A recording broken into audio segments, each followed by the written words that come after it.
Have you seen Macross Zero? It's weird, but the VF-0 is pretty awesome. So today I'm happy to be doing a review of the latest VF-0 toy, Bandai's High Metal R, released in October 2022 for 14,000 yen. It comes in a pretty box, a very wide and narrow box that bucks convention by putting a window on the back. If you're as late to the party as I am picking one up, you can still get one right now by heading over to Big Bad Toy Store through my campaign link in the comments below, then search for Macross. There's also a non-canon Max Blue version and a 0D toy you can pre-order and subscribe to see reviews of those later. Inside the box is, oh my god, so much stuff. Is it possible it's too much stuff? The first tray has perfect transformation wings without hardpoints, Batroid only wings, leg armor, 4 sets of missiles, a pair of extra head lasers for gear walk and fighter modes, 2 pitot tubes, the one you need and one just in case, a pitot tube plug for Batroid, which I will be making fun of later, Tiny Roy, open intake covers with fan detail, landing gear, 4 pairs of fixed posed hands, the display stand, a fighter mode adapter for the display stand, and the gun. The next tray down has the rest of the display stand and adapters for gear walk and Batroid mode, perfect transformation wings with hardpoints, and a pick, which will come in handy on several occasions. So you pull your toy out of the tray. You're gonna have to bring the chest down because they put a little protective film in there. And when you pull that down, you might pop off the chest. The chest just attaches via 2 little prongs with little C-shaped connectors that go onto a pole. And yeah, that's pretty easy to pop off. Don't worry about it, just pop it right back on if that happens. Now, you're gonna turn your toy around. It does not have wings installed when you get it. And apparently Bandai thinks you're gonna see this little hole right here and freak out, because there is no pitot tube. And if this were an Arcadia toy, you would be able to just spin the pitot tube that's supposed to be there around, but on the High Metal R, it's gonna hit right into that connector there, which is clearly no bueno, not gonna work. So Bandai gave us this. It is a simulated cutoff pitot tube. So I don't know if it's supposed to be facing down and it would just be like the pitot tube retracted, or if you're supposed to spin it around like it does on the Arcadia toy and face upward. But at the end of the day, the next step here is to install wings. And you're gonna have either perfect transformation wings with hard points, the same thing without the hard points, or the Batroid specific wings, which is what I will install right now. They just slide right in like so, and then notice what happens with that pitot tube. You don't see it. There's like the slightest of angles where it's at all visible. So my fairly simple recommendation here is gonna be, don't even bother with that little plug. You're just gonna knock it off, lose it forever. Just leave it in the tray. You have to decide which wings you're gonna use, and you have to decide if you're going to use the leg armor. Now, unlike Arcadia, Bandai has gone ahead and typed on UN Spacey to the leg. They also give us that 301 marking and the gray top of the fin, all of which are things I really like. Again, not present on the Arcadia toy. To attach, there are 2 pegs, 2 slots. You just firmly connect it, And once it's on there, it's going to do a really good job staying in position. Now here's a quick comparison photo. You could see your choice between the wings. Obviously the Batroid specific wings looking much better here. The leg armor, it doesn't do a whole lot, but you know, personal choice there. This is a Bandai High Metal R VF-1 gun in the fighter mode position. If you want to put it into a handheld mode, you would extend this out, and then you need a separate part that you're going to fish in, and then the toy can hold the gun. The VF-0S comes with this gun, which is a little beefier as the 0S gun is. It can extend, and it has a grip that comes out. So it's a perfect transformation gun. A little bit bigger than the VF-1 gun, but not huge. Makes you wish that they had stepped up their game on the VF-1 a little bit more. Good to see here. Oh, but we have a little bit of a problem, because here is the perfect transformation hand that comes on the toy, and no holdy. So if you want this to hold the gun, you're gonna have to go to your tray of parts. Here you can see the various fixed posed hands that come with the toy, and it's a pretty nice selection, although a couple of those are a little bit similar. You can also see that they are much larger than the perfect transformation hands that already come installed. To replace the perfect transformation hand, you're going to go ahead and make sure you grab the front of the forearm. You see that little trap door there?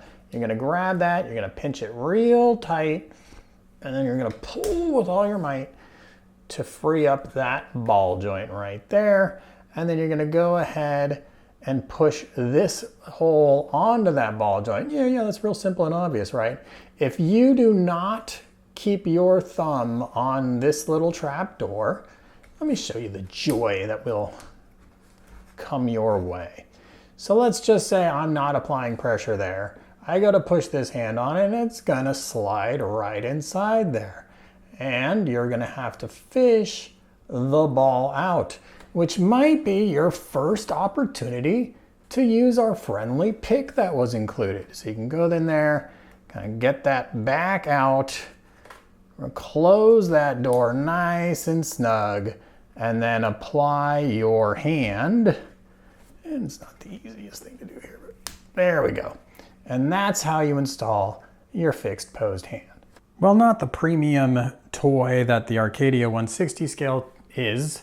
This toy is plenty fun and did retain some of those premium elements, like these hinged chest fillers that come over from the top that Arcadia introduced on their VF-0A toy when they did it. There's also this backpack here when you're transforming it. These little nozzles here, it go up inside, and then when you're in Batroid mode, you're gonna use your little hook to slide those down. Arcadia, there's a little ball jointed middle one. You don't get that here, but it's still a pretty cool transformation gimmick that they included.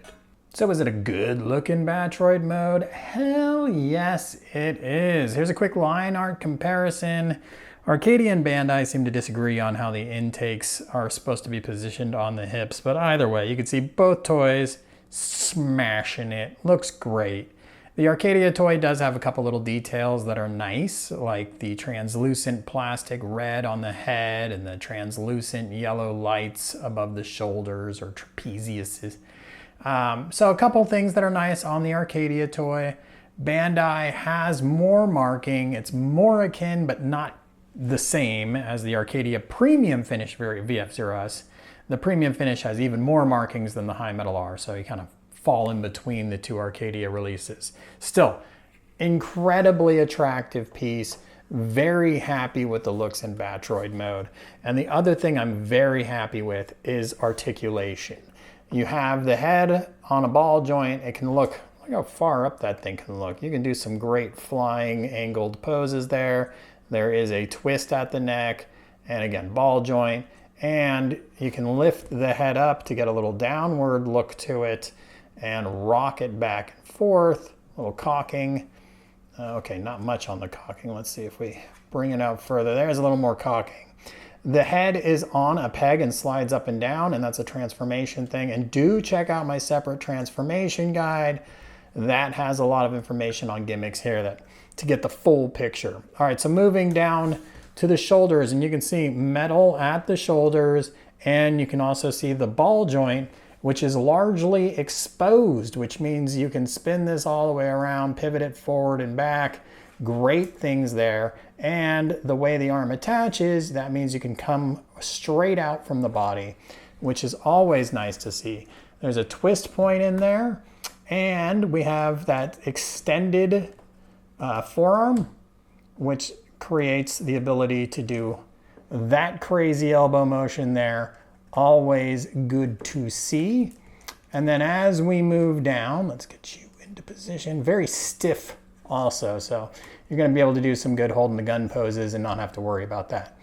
There is no waist, but we do have the extension gimmick at the hips that then allow the super wide A stance.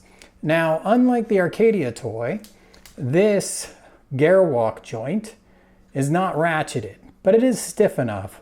So you can play with it a little bit. You're not going to be able to sport the toy too well on it.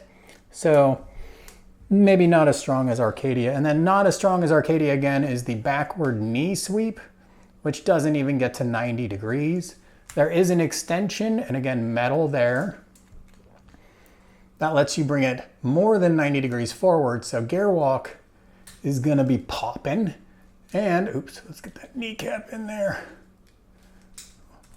We also have a twist at the knee, so good to see there. The ankle is incredible.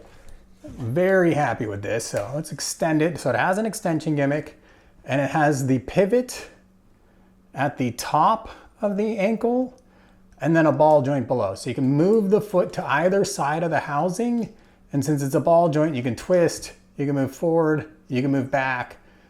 You're going to be able to have a lot of fun getting very dynamic poses with this toy. And yes, this toy comes with a Tamashii display stand. Here I've got the perfect transformation wings installed, and you can see very long and awkward. So I would only use them with the Tamashii stand, with them extended.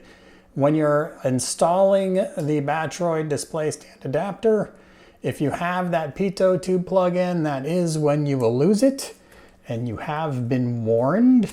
Another thing you can do at this point, get rid of these perfect transformation wings and go ahead and install the, wait for it, the missile wings, hard point wings with missiles attached. I don't know, maybe this is a thing you would go for, but let's go ahead and do that and show it off, what it would look like. All right, so you can see the missiles can rotate on the wings. The missiles also are 3 individual missiles on a tree, so I can disconnect that missile like so. So if you're a diorama builder with your toys, which I imagine is a small crowd because diorama builders are probably modelers, but anyways, you got the optionality. All right, so now we have Roy with missiles, flayed wings, and we can take our display stand. We don't need that part. We can plug in the extension into that adapter right there, and we can put that onto the display stand. Now there's a couple things here. Obviously I'm not doing a great job right now. When I first pulled this out, this screw was loose and the toy would immediately collapse, and it was very frustrating. So have a small screwdriver handy, tighten up that joint right there. The other thing that's loose is where this peg attaches to this straw, basically, this tube. That's pretty loose, so I can't get too crazy with this. It's a cheap display stand. You're not gonna confuse it for a premium one, but it will allow you to get some cool poses much better than what you're seeing right now. Gearwalk mode is a great time to take a look at that rainbow finish on the canopy. There you could see the reflection of the light kind of has a rainbow tint. This is something we saw on Yamato toys for a little while before Yamato gave up because it was such a QC nightmare. Now if we remove this, now it does not open like you would see on some deluxe toys. It just is removable like we've seen on previous high metal R toys. And then we have our little Roy figure. who is, you know, obscured by that rainbow canopy, but he's in there nonetheless, and he's decently painted and looks good. The cockpit itself, pretty plain, but again, very small toy, rainbow finish on the canopy. You weren't gonna see here very well anyway, so paint apps on the chair or on the heads-up display area, the front of the cockpit, the controls, none of that is present, but it would have been very difficult to notice anyways. On premium toys, we have these intake covers that can be popped out. High Metal does it a little different in that a little portion of the hip comes off. I'm gonna use my little included pick to help pop that off. And then you're gonna have this part here, which just pegs into place to give you that same effect. Now, from a perfect transformation aspect, again, you don't actually have to use that. You can leave the cover on, but if you do like the look of the fans, you have the option. I also mentioned that the toy comes with head guns for both Batroid mode and for fighter and Garewalk mode. Again, that's not something you actually have to commit to. They're so similar that you're not gonna notice when it's on the toy. Here you can see it's actually just moves the head guns a little bit lower when viewed from the side, but otherwise pretty much you're the only one that's gonna know what head guns you're using. So if you're a stickler for perfect transformation, you saw that in the box, it worried you, you can just power through it and not even look at them. Now, we're in Garewalk mode. It is fantastic. Again, those feet I already pointed out, really, really good at letting you get very aggressive poses. The shoulders on the VF-0 toy mimic the shoulders on the High Metal R VF-1 toys. You have this metal hinge here that attaches to the arm hinge and it lets you get them really even lower than I've got them right now. And then you have these little casings here can come outward. And if you wanted to, you can get everything so low that you could just bring these wings all the way forward. Now, obviously you would never do that. That's ridiculous. But that's how much clearance you have, and that's really cool. You still have all of that arm articulation at your disposal for some sweet poses. And again, very stable in this mode. You can rock on those feet and have a lot of fun. Here we have that Tamashii display stand again. There is a swivel at the base that might come in handy for where we're gonna go next. And then again, those two pivot points and the top, it's just pegged in, right? So you can twist these things as well. Now, the Garewalk mode adapter attaches very securely to the bottom of the toy. And actually, before we go on, this is a good spot to point out one of the shortcomings of Garewalk mode. And that is you might have the instinct to grab it by the nose. And I can do it. But if you wiggle at all, you're gonna pop that peg out right there.